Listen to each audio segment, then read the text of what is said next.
Dis Oyo, comment tu fais pour avoir les poils aussi doux? Avoue-le, t'as un secret. Ça peut pas être si doux normalement, c'est pas possible. Tu fais forcément quelque chose. Dis-moi quel shampoing tu utilises, Oyo?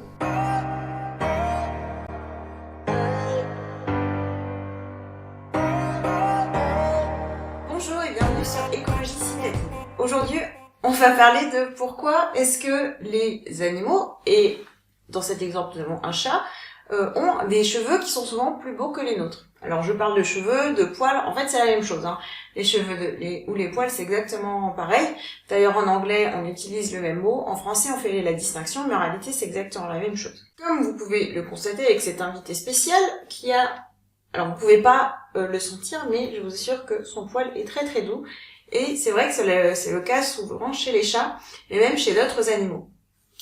Alors j'ai essayé un petit peu de me renseigner sur le sujet. Pourquoi est-ce que les animaux avaient des poils qui étaient naturellement plutôt doux, même si effectivement ça dépend des individus.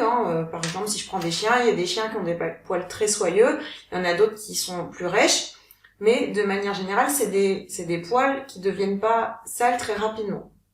Et en fait, j'ai pas trouvé particulièrement d'informations sur le sujet. Je suis juste tombée sur des informations de vétérinaires qui répondaient à des questions de gens justement qui étaient inquiets parce que leurs animaux pouvaient avoir des poils qui étaient un peu gras, ce qui justement n'est pas du tout normal, c'est pas un signe de bonne santé.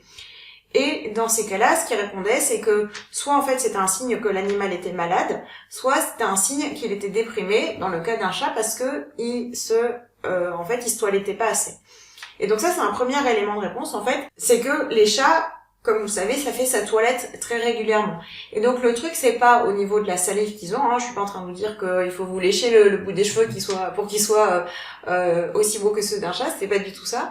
Mais c'est que en fait c'est le fait de les brosser. C'est-à-dire que le sébum naturel qui va être créé sur la peau, en fait, avec le fait de lécher, parce que ils ont une langue qui est un petit peu râpeuse, quoi, je sais pas si vous voyez, ça fait comme des mini picots, en fait, va venir étaler le sébum jusqu'au bout des poils, comme on peut le faire, nous, avec une brosse, pour étaler le sébum qui est ici, jusqu'au bout des pointes. Et évidemment, le fait de brosser, ça va aussi retirer toutes les saletés, les poussières, et c'est ce qui fait que les poils vont rester propres. Donc si on veut imiter ça, tout ce qu'on a à faire, c'est brosser. La deuxième chose, en fait, c'est que, comme je vous expliquais, il y a ce sébum qui se crée naturellement, et ce sébum, en fait, va s'auto-réguler, et la peau, en fait, elle sait ce qui est le mieux pour elle. Elle va vraiment créer juste suffisamment de sébum pour bien la protéger, bien l'hydrater. Donc tant qu'on la laisse faire, en fait, ça va bien se passer. C'est exactement ce qui se passe chez les animaux.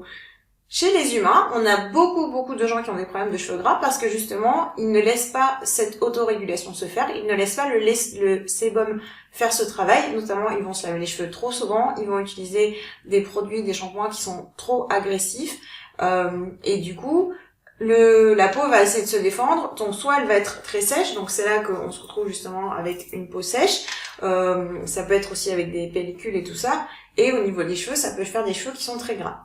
Et comme je vous le disais aussi tout à l'heure, que l'autre explication des vétérinaires pourquoi un animal peut avoir le poil gras, c'est parce qu'il est en mauvaise santé. Et donc ça, c'est valable aussi pour nous. C'est-à-dire que justement, tous ces shampoings, ce mauvais traitement va donner une mauvaise santé aux cheveux qui pourront pas juste en fait faire leur boulot et s'autoréguler tout seuls. Et également, il faut prendre en compte le fait que nous, si on est malade, de la même façon, c'est quelque chose qui va se voir très rapidement sur notre peau ou sur nos cheveux. C'est vraiment un des premiers indicateurs. Si vous êtes fatigué, si vous êtes dans votre période de règles ou des choses comme ça, c'est des choses qui très souvent se voient sur les cheveux parce que je pense aussi que le corps considère que c'est pas la priorité. En fait, les cheveux, c'est une matière en plus qui est morte, elle est là pour protéger, mais le corps va donner la priorité à s'occuper de ce qui va pas bien à l'intérieur avant ça. Il va peut-être aussi, la peau elle va être là aussi pour aider à évacuer certaines choses, donc ça peut être ça qui fait des boutons par exemple. Donc voilà, ça peut être le signe en fait qu'on ne prend pas soin suffisamment de nous. Mais ce que je dis pour les chiens, en fait, on peut le retrouver aussi chez d'autres animaux. Les chiens, par exemple, ils sont pas réputés pour faire leur toilette aussi soigneusement que les chats. N'empêche qu'il y a beaucoup de chiens qui se lèchent aussi. Donc ça, c'est valable de la même façon. Et normalement, un chien, à moins qu'il se soit roulé dans la boue ou qu'il y ait une espèce qui a des poils très bizarres qui vont s'emmêler les uns dans les autres. Et ça, souvent, c'est des races qui sont nées de sélection génétique des hommes qui voulaient avoir ce type de poils longs, qui vont s'enrouler et tout ça. Mais c'est pas des choses qu'on va retrouver normalement dans la nature. Alors, je suis pas allée caresser un loup sauvage ou un ours, mais il y a fort à parier que même un ours ou un loup sauvage, il aurait des poils qui seront en bonne santé, toujours pour la même raison, parce que tout ça, ça va s'autoréguler. Donc, s'il y a vraiment une leçon à apprendre des animaux, si vous avez envie d'avoir un beau poil soyeux sur la tête vous aussi, et ben en fait, c'est de laisser la nature faire et c'est de laisser l'autorégulation se faire. Si vous voulez en savoir plus sur justement comment prendre soin de vos cheveux pour qu'ils retrouvent justement ce rythme naturel, comment faire cette transition pour qu'elle se passe dans de bonnes conditions, je vous invite à vous procurer mon livre qui s'appelle De beaux cheveux, je passe au 100% naturel.